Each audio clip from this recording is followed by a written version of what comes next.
célèbre femme de lettres, Claude Sarraute vient de nous quitter ce 20 juin à l'âge de 95 ans.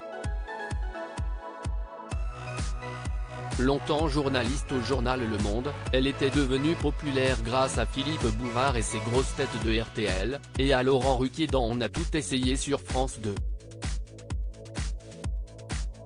Les décennies passaient mais son sourire de petite fille restait le même. Claude Sarraute laissera le souvenir d'une femme qui a traversé l'époque en imposant partout son audace et son impertinence. Elle est décédée ce 20 juin. Ce quoi annoncer sa famille à la fin. Claude Sarraute avait fait ses débuts au théâtre né le 24 juillet 1927 à Paris. Claude Sarraute était la fille de l'écrivaine Nathalie Sarraute, chef de file du nouveau roman et proche de Jean-Paul Sartre. Elle confiera en 2017 avoir ignoré qu'elle était d'origine juive.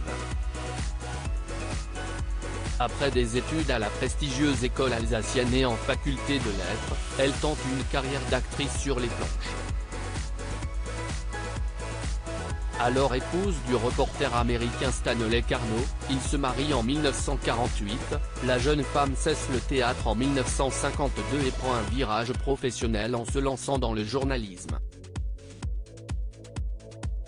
Un choix qui lui réussit, après plusieurs collaborations avec des magazines anglais, elle rejoint la rédaction du Monde en 1953. Du simple énoncé des programmes des théâtres et cinémas parisiens, elle passe aux rubriques spectacle puis télévision, avant de décrocher le Graal en 1983, sa propre chronique, Sur le fil. Claude Sarraute, journaliste pleine de malice jour après jour durant 9 ans, la journaliste, adepte de la chirurgie esthétique, s'immisce dans le quotidien des lecteurs en dernière page du journal. Livrant sans détour son avis sur l'arrivée du Minitel ou la politique de François Mitterrand, sa plume à l'apparence légère et son ton de pipelette enchante ou agace, mais ne laisse personne indifférent.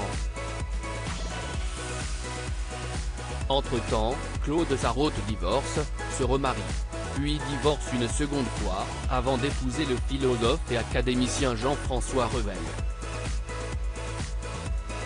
Déjà mère de 2 garçons, elle a avec lui un 3e fils et adopte une fille.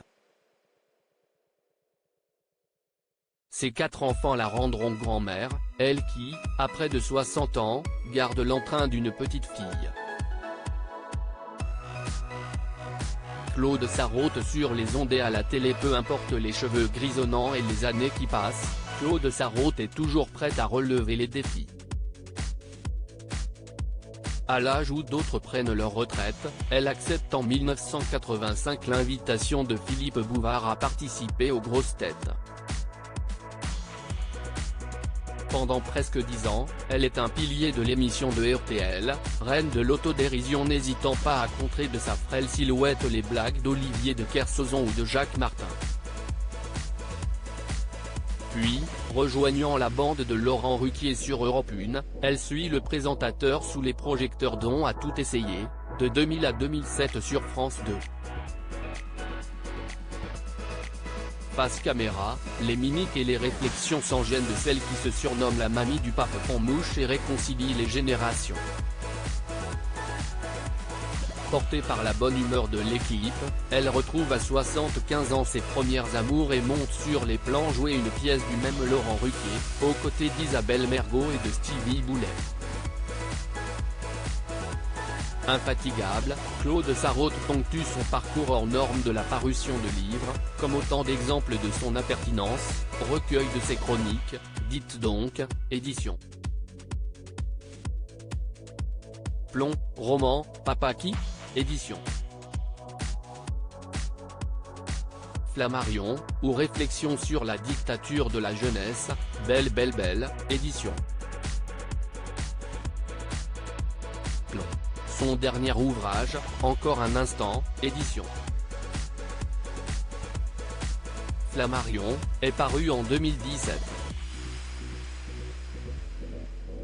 En 2019, elle avait confié, bouleversante, je ne vois plus, je n'entends plus, je ne marche plus.